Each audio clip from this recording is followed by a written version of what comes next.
is KCAL News Mornings. Good morning to you. It is Monday, June 30th. Can you believe it? It is Monday. I'm not going to say that Can you tomorrow. believe it? Not tomorrow, because I believe it's July tomorrow. I'm Chris Holmstrom, everyone.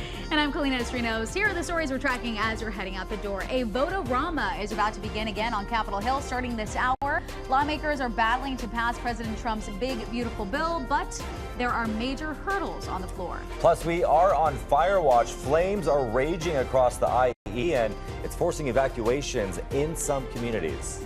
And our Mark Lou is looking into a deadly shooting in front of a 7-Eleven store. We have the details and also the search for the killer straight from the desk. But first, let's take a look at your next weekend and how that could impact today's firefight. Amber Lee joins us now. Amber, good morning to you. Hi, Chris. Hi, Kalina. Yes, we're going to open up the window right now here in our weather sphere to show you what it looks like outside. And overall commute from the 15 to the 57 will take you about 24 minutes to get through. Developing news right now. Shots fired outside a 7-Eleven, and it turns deadly. Mark, what do we know about this? Yeah, so Chris, LAPD still trying to determine a motive for this shooting and also search for the suspect. Happened right outside of a 7-Eleven, but may not actually involve the store. Let me show you some video. What you're going to see here is video that was shot by someone who actually lives above the crime scene. And this morning, we're still seeing road closures and evacuations in the Inland Empire. All right, so take a look at this. This is a map. There's 5 different fires that we're talking about, and it's spread out all across San Bernardino and Riverside counties. The largest one is the Wolf Fire, and that's burning in the hills above Banning. You can see video on your screen here. It's forced people living nearby out of their homes, and firefighters are still trying to get it under control. Our Luzelia Caballero will have the latest in just a few minutes.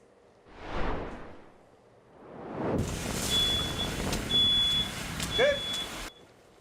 Also, another fire at Riverside came dangerously close to homes in a neighborhood south of the Santa Ana River Trail. The good news, though, firefighters say they've stopped the fire's forward progress. Yeah, but this morning, many parts of the neighborhood, they still remain closed. I mean, this fire broke out near Tyler Street and Mandalay Court around 2 p.m. yesterday. That's an area filled with thick vegetation. And get this, within a few hours, the surrounding neighborhood, like this right here, filled with smoke, and the flames, they spread to more than 80 acres. That's when mandatory evacuations went into effect. Some rushed to get out. Others, they stayed for a bit to do whatever they could. We have elderly neighbors that live across the street that they were able to get out, fortunately. So we've been going to their backyard, spraying everything, and just grabbing my mom's, like, the head of the hose and spraying all that we can. Yeah, after what we saw in January, a lot of people on edge for this. And evacuation orders, they were lifted later in the evening, but some streets will stay closed until late tonight. So far, no reports of injuries or structures damaged. Southern California just not getting a break. Also in Riverside County, a much smaller fire burning in Aguanda is prompting evacuation orders and warnings. The Mindy fire has burned at least 100 acres. There's an evacuation shelter set up at Hemet High School. And more flames in San Bernardino County. Firefighters used all their resources, both on the ground and you just saw right there in the air, to put out a fire along Cable Canyon. There is an evacuation order for this one. It's from Martin Ranch Road, north of West Myers. However, people living south of West Myers to Little League Drive, they're currently under an evacuation order. And there's another fire, this one burning near Silverwood Lake, just south of Hesperia. Firefighters, they did make progress from Saturday's flames, and they were able to stop the fire from spreading. Evacuation orders have been downgraded to warnings, but Highway 138 remains closed from Highway 173 to Old Mill Road. And of course, stay with KCAL News and KCALnews.com as we monitor these fires that are burning in the IE. Of course, we'll bring you any updates as soon as we get them.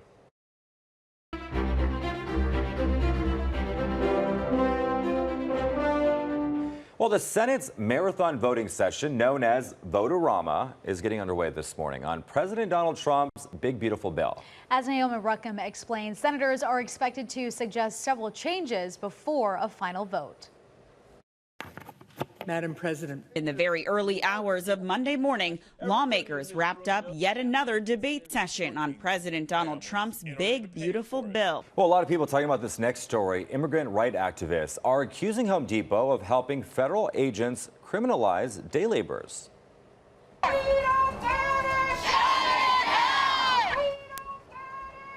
Yeah, you could see dozens of protesters at the store on Town Avenue in Pomona yesterday. They say Home Depot has been allowing ICE agents to operate freely on their properties, including entering their stores and creating a climate of fear for day laborers that are looking for work. The activists are demanding that Home Depot train their staff to deal with the agents and tell them to leave their stores. Well, we reached out to Home Depot. They released this statement saying in part, "We aren't notified that ICE activities are going to happen. And in many cases, we don't know that arrests have taken place until after they're over. We are required to follow all federal and local rules and regulations in every market where we operate." I want to go back to our breaking news right now. The wolf fire is still burning in the hills above Banning. Yeah, KCAL News reporter Luzdelia Caballero live there on the fire line with the very latest. And I mean, at what, 6 o'clock in the morning, you could still see heavy smoke in that area. Good morning. Yeah, we could see the smoke from the 10 just coming into this area. Right now, we are near the base of Mount San Jacinto. We are talking about damage to structures. That's the latest from Banning here. We'll send things back to you. It was a busy weekend. We were just talking about 4th of July, illegal fireworks. It's still going to be hot. So, yeah. All right. Thank you so much, Luzdelia. Time right now, 6:12. Return to the office reversal. A California order limiting work from home days now put on hold. A lot of people happy about that one. But we're going to explain what it means for people who don't want to commute. Plus, you may have heard gas prices in California are set to soar by a lot. But Governor Gavin Newsom says that's all a rumor. We're going to break down the misinformation surrounding prices at the pump. And we're just 4 days away from America's birthday, but more Southern California cities, they're pulling back their celebrations. We're going to show you which events got axed. Chris, back to you. All right, Kalina, thank you. Time right now, 6:21. So it seems like a scene right out of a movie. $1 million jewelry heist completed through a hole in the roof. Get this, it's also not the first time this business has become a target. And firefighters ambushed on the job. Wait until you hear what a killer did to lure first responders to a deadly scene.